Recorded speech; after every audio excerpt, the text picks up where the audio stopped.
Magandang araw, gabi o anumang oras kung nasaan ka man ngayon. Ang mga videos ng tanong at dokumento clips ay mga piling kwento na maaaring totoo o katang-isip lamang. Simple lang ang aming layunin, malibang kayo o kaya matuto. Kahit alin sa dalawa, pero mas maganda, malibang na, matuto pa. Ayos. Ang sikretong sibilisasyon sa Antarctica.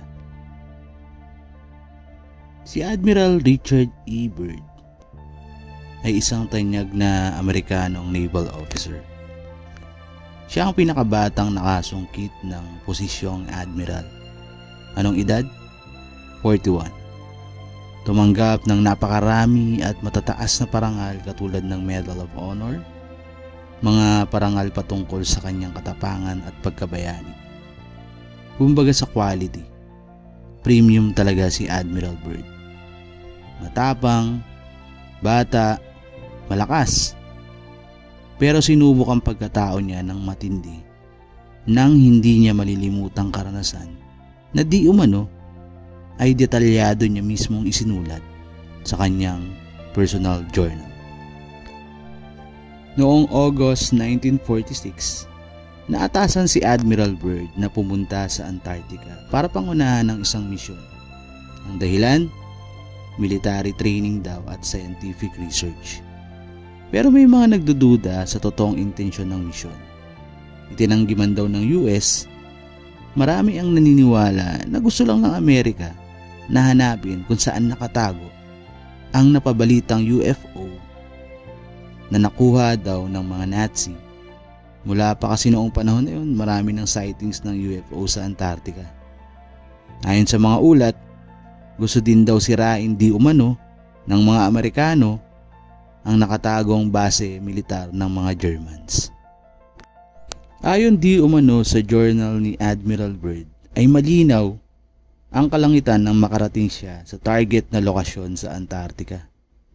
Maganda ang panahon, pero maya-maya, nagtaka siya dahil may nakita siya sa di kalayuan na kulay berde. Habang lumalapit siya, palaki at padami ng padami ang nakikita niyang mga kulay. Hindi nila ito inaasahan. Sinubukan niyang lumapit pa nang biglang nagkaproblema ang kompas at controls ng sinasakyan nila. Hanggang sa nagsimula ng magkayelo yung pakpak ng sasakyan nila. Mabuti na lang ay hindi ito nasira. Namangha si Admiral Byrd sa laki ng lugar, kasi laki ng Amerika. Ang ganda ng bundok, kung saan makikita ang matingkad at iba't ibang kulay ng mga puno, halaman at mga damo.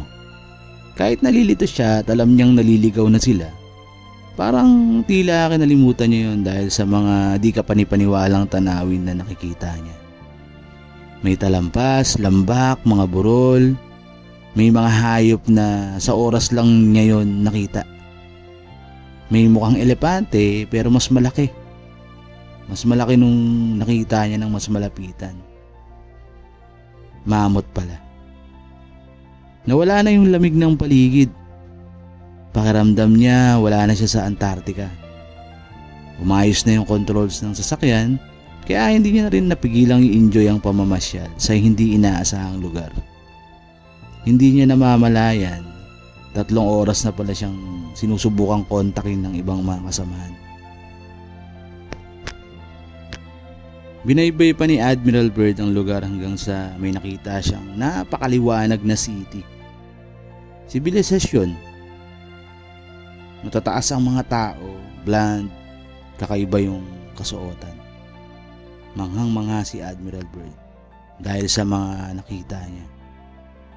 Maya-maya biglang gumaan yung pakiramdam ng sinasakyan niya. Hanggang sa may isang dish-shaped na sasakyan ang mabilis na dumaan sa harapan nila. Kakaiba yung tunog, kakaiba ang galaw, hindi katulad ng mga sasakyan natin. Hanggang sa tuluyan na itong nawala. Marami pang mga impormasyon ang nag-leak kung saan sinasabing may mga nakilala pa si Admiral Byrd na iba't ibang nilalang.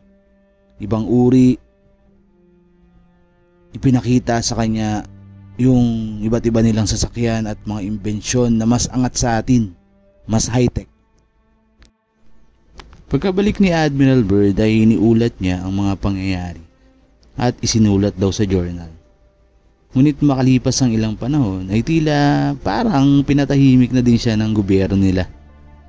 Mula nun, hindi na muling narinig yung mga kwento patungkol sa misyon na to. Matagal bago may mga lumabas ulit.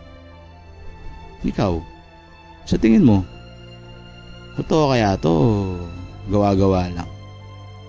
Hindi malinaw pero masarap pag-usapan. Ang hirap maniwala kung may nakatagong gubat o high-tech na sibilisasyon sa Antarctica.